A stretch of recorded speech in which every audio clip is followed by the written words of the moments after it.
On va continuer avec Dr Desclimy qui va nous parler de l'intérêt de la revascularisation hypogastrique dans la dysfonction érectile. Bonjour à tous, merci à Ruben de m'avoir confié cet excellent sujet.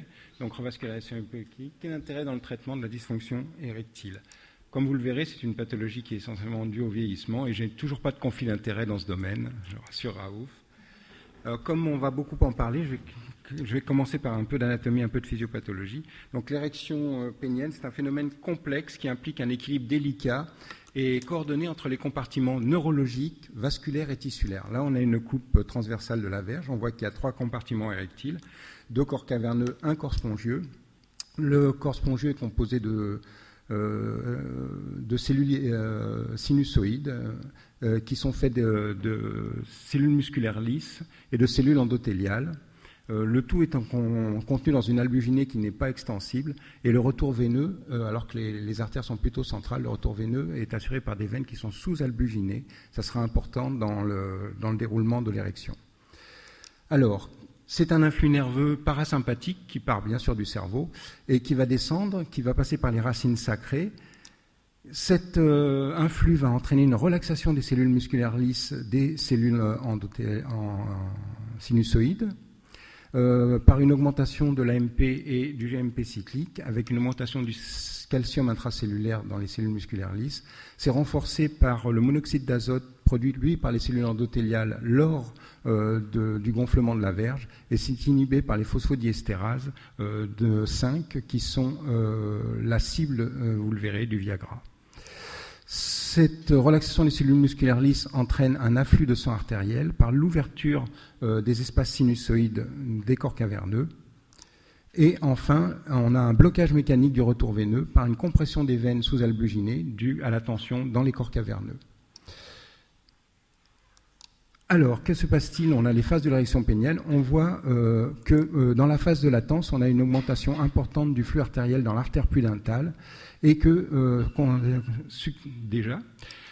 successivement, on va avoir une augmentation de la pression dans le corps caverneux et lors de la phase d'érection complète et lors de la phase d'érection rigide, on n'aura quasiment plus de flux artériel et on aura une pression maximum dans intracaverneuse. On voit même que la pression peut être supérieure à la pression artérielle. Puis, il y aura la détumescence progressive.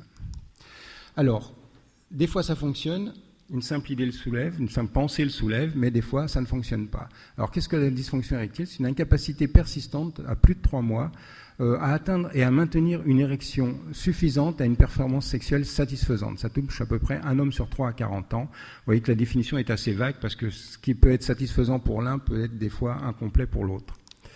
Alors c'est un symptôme sentinelle de la maladie cardiovasculaire. Ce sont exactement les mêmes patients, les mêmes facteurs de risque, obésité, diabète, dyslipidémie, syndrome métabolique, sédentarité, tabac, qui vont avoir cette dysfonction érectile. Et on voit que, comme le syndrome métabolique, il y aura à la fois des lésions athéroscléreuses et de dysfonction endothéliale qui vont entraîner un défaut d'afflux artériel et un défaut d'occlusion veineuse qui vont arriver jusqu'à la dysfonction érectile. Alors, étiologie vasculaire, oui, bien sûr, mais il y a beaucoup d'autres étiologies, vous les voyez, je pense que ça sera repris tout à l'heure dans la séance suivante.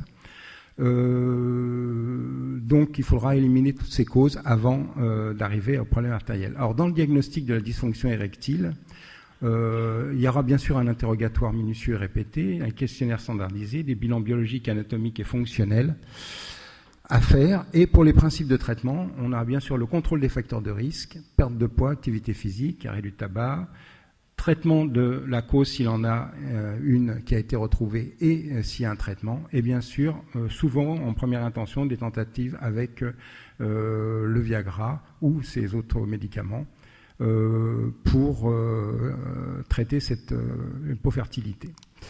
Alors, quelle est la place de la revascularisation? Finalement, vous voyez que ce n'est pas la peine d'envoyer directement votre patient parce qu'il a des troubles artériels au chirurgien vasculaire, parce que vous voyez qu'il y a tout un tas d'étapes à faire avant de parler de revascularisation.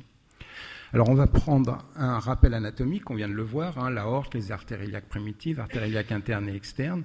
Ces artères iliaques internes donnent des artères fessières, on l'a vu avec Ruben qui vient d'en parler, et lorsque les artères fessières sont parties, on appelle ça l'artère pudentale. Il y a encore quelques branches qui sont à destinée rectale qui partent et à destinée scrotale. Enfin, on a l'artère pudentale distale qui, elle, va aller jusqu'à la verge. Sa première branche sera la bulbo-urétrale qui va dans le corps spongieux. Et après, on aura des artères profondes caverneuses et l'artère dorsale de la verge.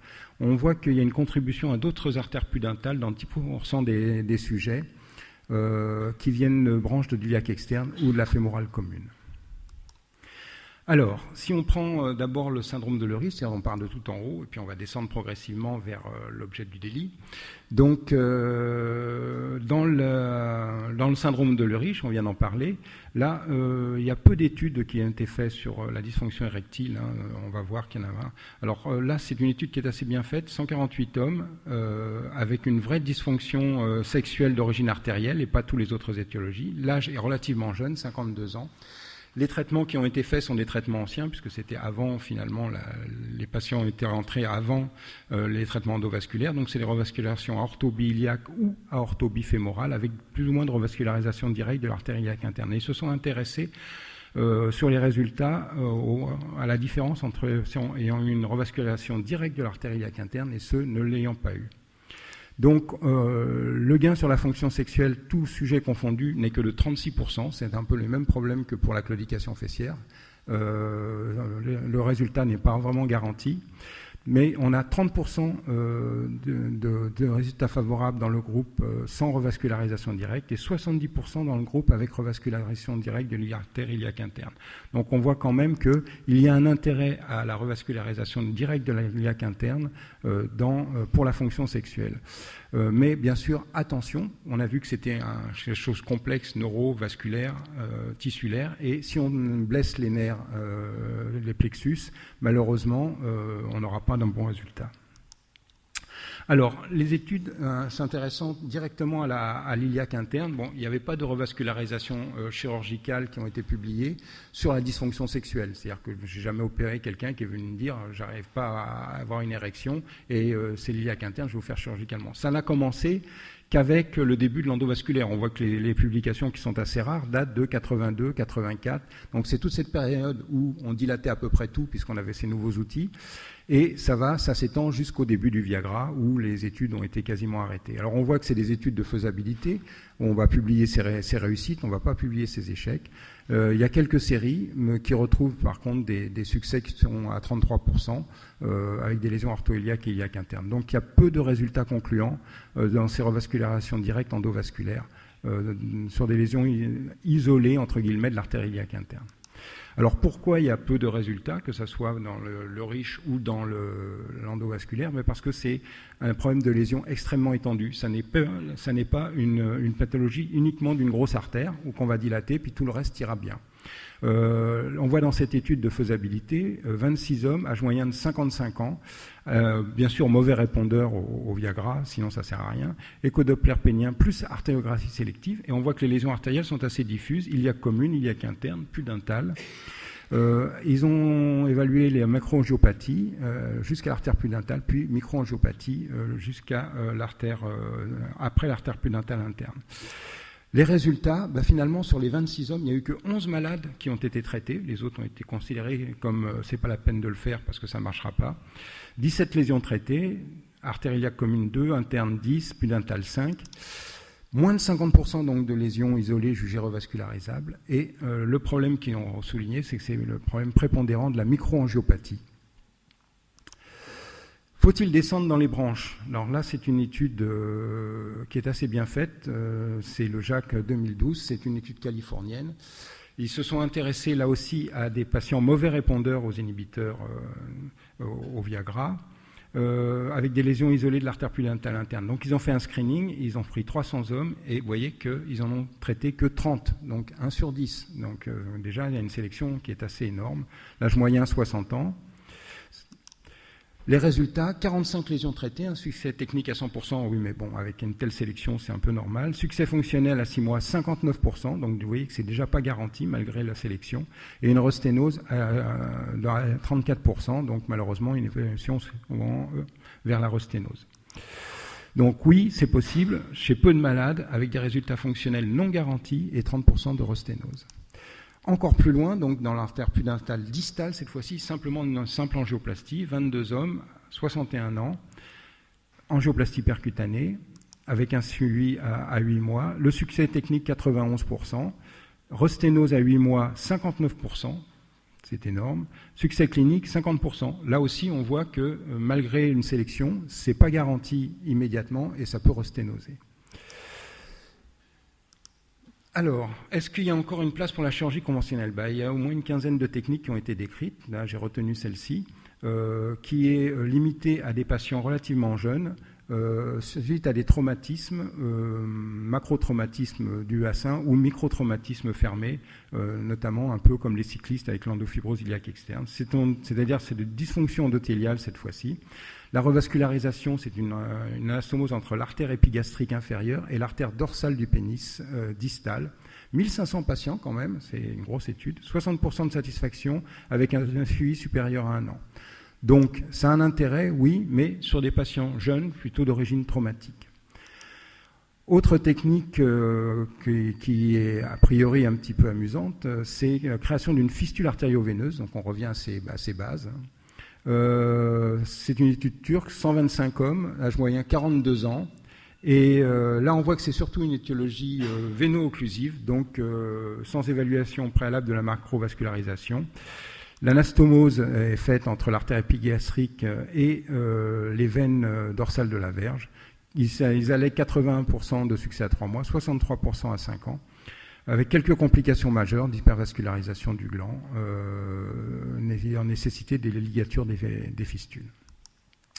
Donc oui, mais des patients jeunes, des étiologies mixtes, avec des problèmes de retour veineux. Donc le take-home message, la dysfonction érectile, c'est une physiopathologie très complexe. Il faut éliminer toutes les autres causes avant d'envisager une revascularisation. L'athérosclérose et le dysfonctionnement endothélial, qui est souvent devant l'athérosclérose, c'est une maladie diffuse de type microangiopathie. Il faut limiter l'impact d'une revascularisation, ça va limiter l'impact d'une revascularisation isolée. Pour le syndrome de Lorich, oui, il faut revasculariser l'artère iliaque interne au maximum, mais attention au plexus veineux.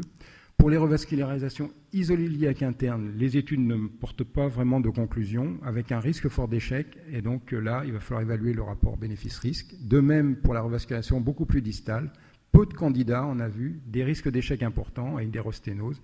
Donc là aussi, évaluer le rapport bénéfice-risque. Enfin, pour les revascularisations chirurgicales beaucoup plus distales, ce sont des équipes expertes, souvent peu développées cette technique, et c'est réservé plutôt à des patients jeunes. Merci.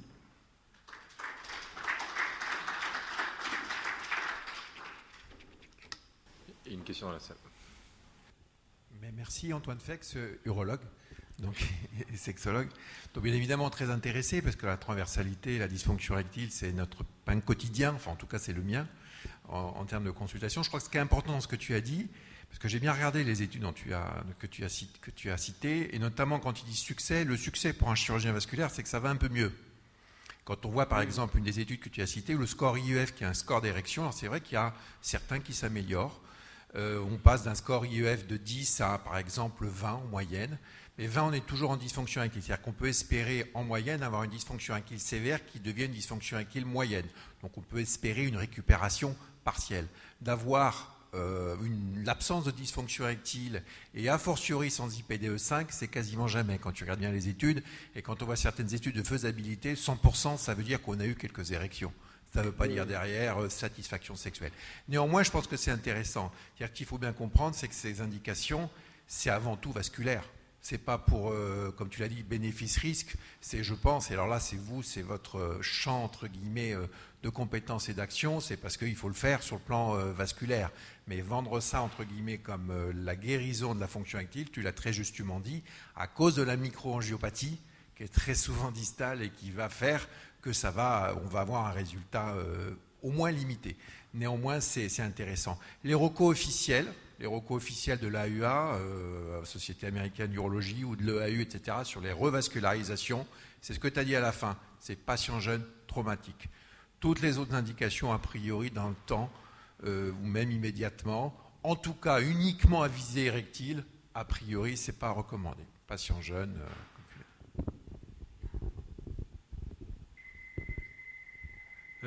Oui, effectivement, quand on traite des patients, même pour claudication fessière, qui ont des sténoses de l'artère hypogastrique, on les revoit des fois en consultation, ils nous disent, alors, est-ce que c'est que ça ou est-ce qu'il y a une participation aussi, un effet placebo, mais de temps en temps, on va revenir des patients qui disent qu'ils arrivent à avoir des érections efficaces alors qu'avant, ils n'y arrivaient pas. Donc, c'est qu'il doit y avoir aussi de temps en temps... Il y a de toute façon un rôle artériel. S'il n'y a pas d'artère, s'il n'y a pas de sang qui arrive dans les... On ne le fait pas pour ça, mais ils ont un bénéfice aussi quand c'est tout bouché et que forcément après on remet en plein canal. Le caractère complexe, c'est que nous, on est assez simple comme chirurgien vasculaire. Il y a une lésion de la fémorale superficielle, il y a une claudication en dessous, on dilate, le patient remarche, ça va mieux. Là, on dilate et ça ne va pas mieux parce que finalement, c'est beaucoup d'autres pathologies qui interviennent, beaucoup d'autres éléments qui interviennent dans l'érection. Serge fait un TP par la suite pour ceux qui sont intéressés. Ouais. Alors on m'a dit que tu ne pouvais pas le faire. Je ne peux plus le faire. D'autres questions ?